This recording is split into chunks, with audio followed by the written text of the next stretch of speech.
Ladies and gentlemen, welcome back to the Million Friends Show. I'm your host, Shama Matovu, and oh boy, am I excited for today's episodes because it's actually a series of 5 episodes. That's the first time I'm even doing something like a series. So, there's a series of 5 episodes where I got a chance to interview aspiring prefects, people who want to be leaders in their schools, and it's actually the same school, by the way. And these experiences from these young pupils around 9 to 12 really inspired me, and I just felt like sharing these videos with you. A big shout out and thank you to Adonai Prayer Junior School administration for allowing me to record and interview these young leaders. And without further ado, I don't want to spoil it for you guys. These are really interesting interviews. Please, welcome back to the Million Friends Show. I'm your host, Shama Matovu, and today I'm here with a friend of mine. What's your name? My name is Nachana Christabel. Christabel. How old are you, Christabel? I'm 11 years old. 11. Which class are you in? Primary 7. Primary 7, 11 years old. Wow. Back in the day when we learned someone would be 17 in P7. Haven't you ever heard of those people? Yeah, I've Ever.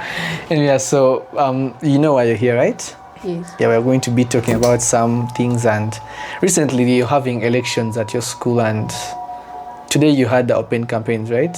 Yes. Are you going for any post? Yes. Which one?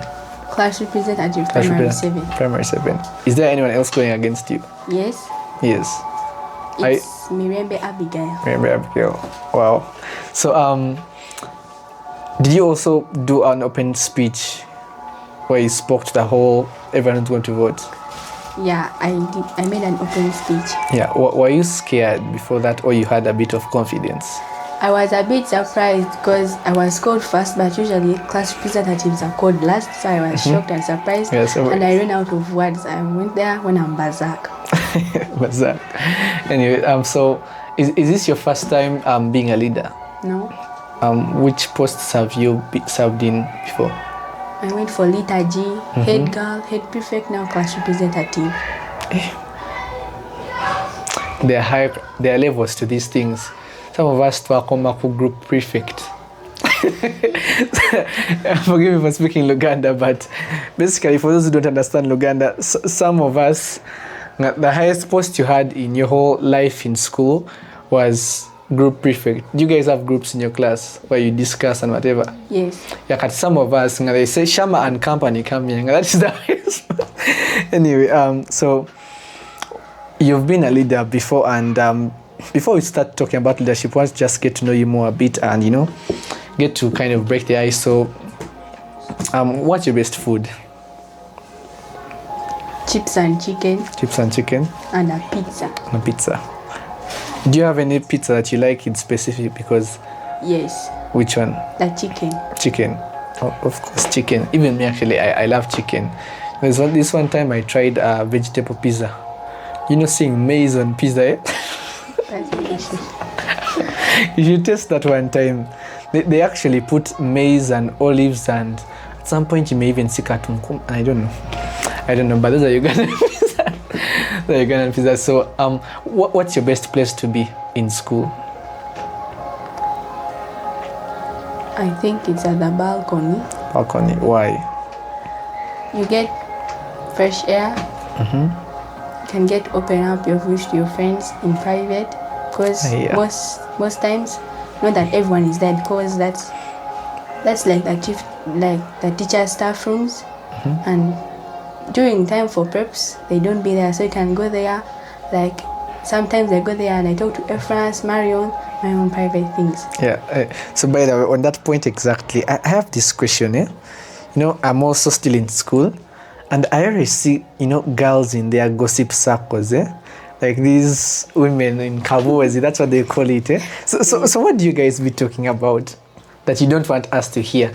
Because I remember one time I was coming from the house and I saw a bunch of people under a mango tree. From the mango tree, they went to the side, the same group, into the field, and you find out, what do you guys be talking about in those gossip circles? Like for me, I call it jazzing, man. Jazzing.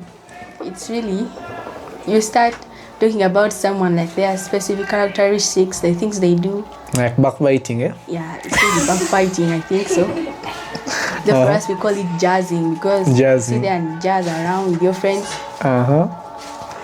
But I think, okay, like for us mainly, we'll be talking about like how you behave in class. Okay, like mainly the way you socialize with others. Yeah. So do you think that is it helpful in any way, or it's sometimes just for fun? It's sometimes helpful because it can help someone change their ways. And sometimes it's just for fun. Yeah, because I recently had someone who told me that is how girls bully each other. You can go there and talk to someone, you talk to your friends about what somebody else is saying instead of going there and you tell them up front, because sometimes you can feel ashamed or even scared that you may get a simple reply back. Yeah. And so I have one more question just to get to know you more. Do you have any hobbies or any things you like doing in your free time? Yes. I like watching folk tales on TikTok. And mongering all jazzy. Yeah. Mongering. Let me just ask you a small question. How many times have you been caught talking in class? I don't know. But I think they're beyond 10. This week? This week, they were about 5 to 3. Just imagine your mom is watching and she's like, my daughter is so quiet. They know me. At home, I'm not quiet at all. Because sometimes if you keep quiet, you can keep some things to yourself and you get stressed up. So sometimes it's better to let them out. Yeah, so now let's start getting into the nitty-gritties and talking about the leadership and all. So what has been your best experience as a leader? During my time as a head prefect, we went for like these things where they call prefects from different schools. Yeah, like a seminar or a conference. Yeah, something like that. So we went, and it was Edify hosting. So you get to socialize with others. Though that time we never socialized with everyone. Why? Well, some people are weird. Like you can look at them and you feel like you don't fit in their groups or their school. Okay. What do you describe as weird? Okay. Like someone, their school's social background is different from yours. Some of them are high class, some of them are low class, well from the middle. Yeah. So okay, that's really interesting. Those seminars are really good and all. But what is one thing that you look back on your whole leadership journey and you're like, I wish I had done or had known this earlier? Sometimes I feel like I really don't want to become a prefect anymore because it's really tiresome. Tiresome? Why? People shout a lot, or? Sometimes like the people who vote for you, they just vote you for, let me just vote. But then when it comes to time for obeying you and doing what, they don't. They just undermine you and you feel really out of place. So it's really tiresome. Wow, I'm sorry. I have one other funny question to ask you. I'm saying funny because it's funny. Which post do you think they should add in school? Because you have very money, you have my entire body with you, whatever, dining hall. Which one do you think is missing? In case you are a leader of a school, which post would you put there? Media prefect. Media prefect. What does a media prefect do? Like they are in charge of all those media activities, like posting someone on TikTok, they bring you for a talk show like this one or an interview. So that's what I think. That's what you think. So you really think that it's something that schools should look at, eh? Yes, because schools need to be put out to others so that they can maybe attract more people.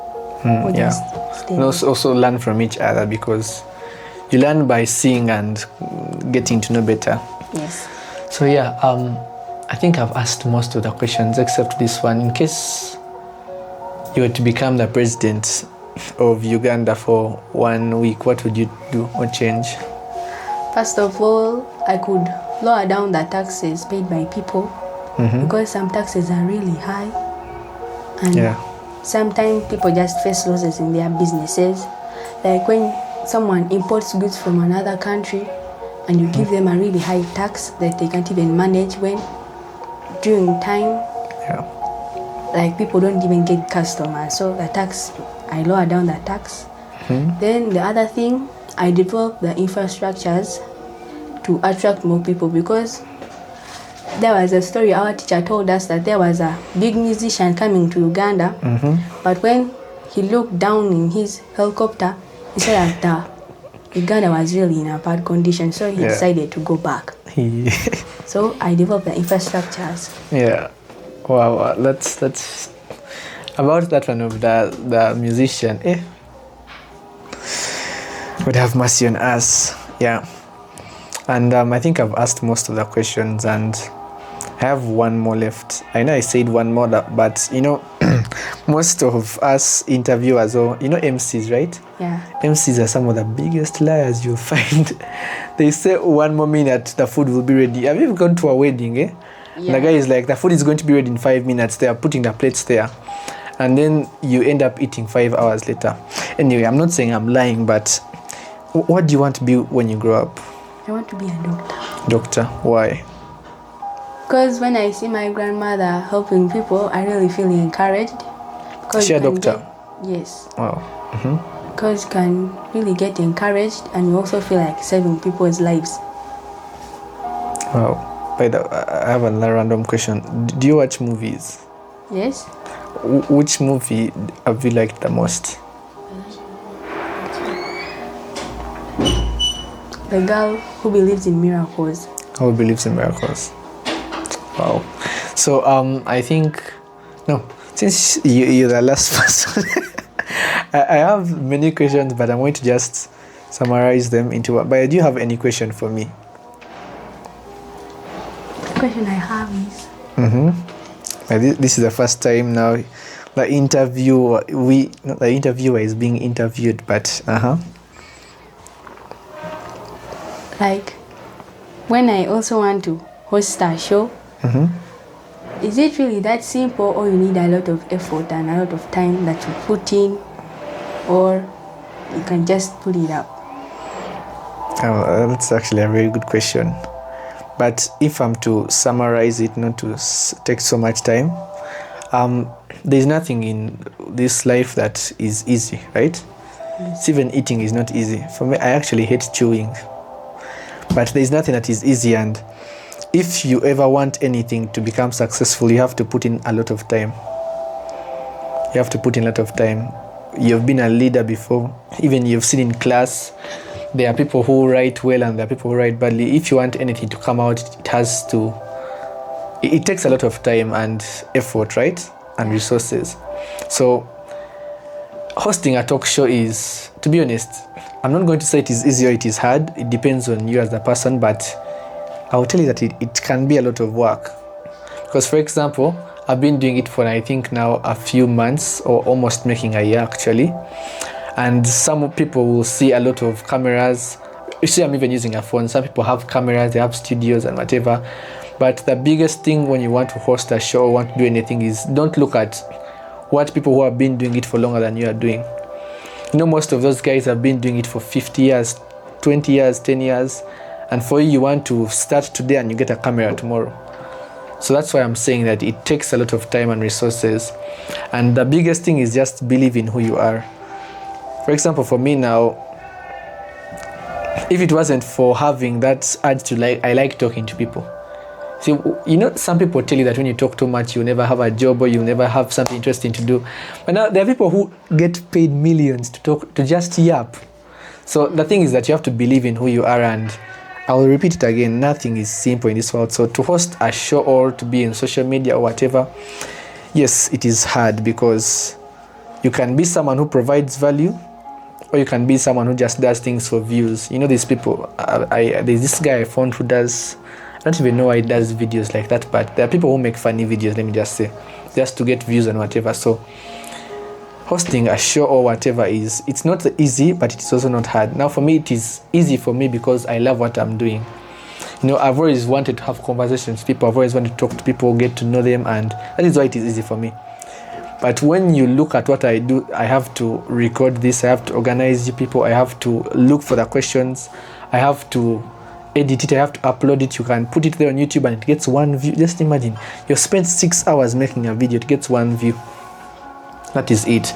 You have to, sometimes you don't have a phone to use. You know, before someone bought for me this phone, I used to borrow my mom's phone. I used to get old phones, and you have to fight. So it is not easy, but it's also, what makes it easy for you is if you love what you're doing. Because, for example, if you get someone who is quiet and you make them to host a show, what do you think is going to happen? We're all going to be sitting here keeping quiet. And so yeah, to answer that question in short, as I said, I don't want to in case you need more, you just have to ask me about it. But in short, it is easy if you love what you're doing and you have to believe in what you're doing. You have to know what you want, right? Yeah. So unless you have any other question, my other question is, how can you make your show go viral? Like getting more likes and views. Okay, there are many ways of answering that, but in short, if you want a shot is going to last a very long time and provide value, it takes long to pick up, but as long as you have a reason behind what you're doing and you're authentic. You know what authentic means? Like, you're real. Look at, there are some people who are going to be like, I'm going to pay you, you're an actor, I'm going to pay you maybe 100,000 to come and pretend as if you're a school, I give you a uniform and everything. There are people who fake these things. That's why not everything you see online is true. There are people who are getting millions, they're actors, and they just come and they pretend interviews, whatever. So if you want something that's going to last and build a career off that, it has to be genuine, it has to be authentic. And sometimes those are platforms that take longest to grow. But these things of being viral is actually a scam. Why? There are people whose videos have 1 billion views, but where are they right now? And I think with viral is, you're going to be viral on Monday, by Wednesday no one is going to care about you. So if you want to build, that's why I don't advise people to chase becoming viral, because it lasts a short time. Like these artists who make one popular song and then they disappear. They start thinking they're on top, and before you know it, they're not there. If you look at all the best people in the world, the people who are consistent, Messi or Ronaldo did not score 1 goal and they thought they were successful. So you have to keep on doing. That's why when you ask how do you become viral, I think it's consistency and have a reason for what you're doing. Don't just sit in front of the camera and you smile and you think you're going to become viral. There are people who put in so much time, but they're getting very little views, not because they're bad, but because they don't love what they're doing, you know. So if you love what you're doing, you have to put in the time. You have to ask yourself, how do I become better? Because people online can tell the intention behind you. They can see through you. If I just come here and I fake everything, people can see it. You won't become viral in case you become viral, because people want stupid things these days, you know. You can just make comedy videos and you become viral, but after 5 years, you're going to be proud of where you are. So it's not all about becoming viral, because trust me, being viral is a lie. Being a viral is a lie. There are people who have millions of views, Nenga. When they are walking out on the street, people are like, hey, that is a funny guy from TikTok, and after that, what? Do you know that many of those viral people actually don't live in those houses? They post online and whatever. So yeah, being viral is nice feeling, but the best things take time. I don't know if you read the Bible. And this verse I love about, I think it's in Proverbs, that says, the faster you get something, the faster you lose it. So being viral is good and all, but for example, for me, I don't just becoming viral because it's a lie. Like, it's nice for like 5 minutes. You know, like when you drink, what happens for a short time? I don't know. But for example, in case you win a football game, or in case you're playing sports, you win netball and you win one game and you celebrate and you don't come back. That's what being viral is. So you have to keep on coming back every day, and you basically just have to want to be better than each video. Like, in case your first video, you did something wrong, you improve that, and that is actually how you become, I don't say famous or viral, but by being yourself and loving what you do, basically. Because being viral, that word, hey, many people are falling for it. Many people start seeing, they see your video getting 20 views and they're like, for me I can get 100,000. They go, they make like a funny video, it gets 1 million views, But guess what they were doing? They were shouting at people. Why do you think many comedians abuse people? That's what gets clicks and views. But if you look at the long term, 10 years from now, you're going to be showing your children, or you're going to be going for a job and you'll be telling people that I also do social media. They'll ask you, what kind of social media? You'll be like, no, I was very viral. For what? Abusing people. There's some people who wear costumes and they go and make funny things. So unless that's what you want to become, there's what they call freedom in this world. So being viral is true. And if you ask me how do you become viral, basically be consistent. And I think the first thing actually is know what you want. And the second thing is be consistent. Know what you want is, you don't go to just come and you start making videos. You have to be like, what do I want people to learn from me? Or what do I want? Do I want to make people happy? Make comedy. You want to educate them? You make whatever. So know what you want and consistent. That's the two main things. Yeah. Unless you have any question, I have one more question and we end. My questions are done. Your questions are done, eh? Yeah. Yeah, so I have one more question. One more question. How are you? I'm fine. And that has been today's show. Thank you guys so much for watching. And I'll see you all in the next episode. In case you like this one, make sure you subscribe to the channel and share this video with someone who may find it useful or important. I'll be seeing you guys in the next one. Thank you so much for your time.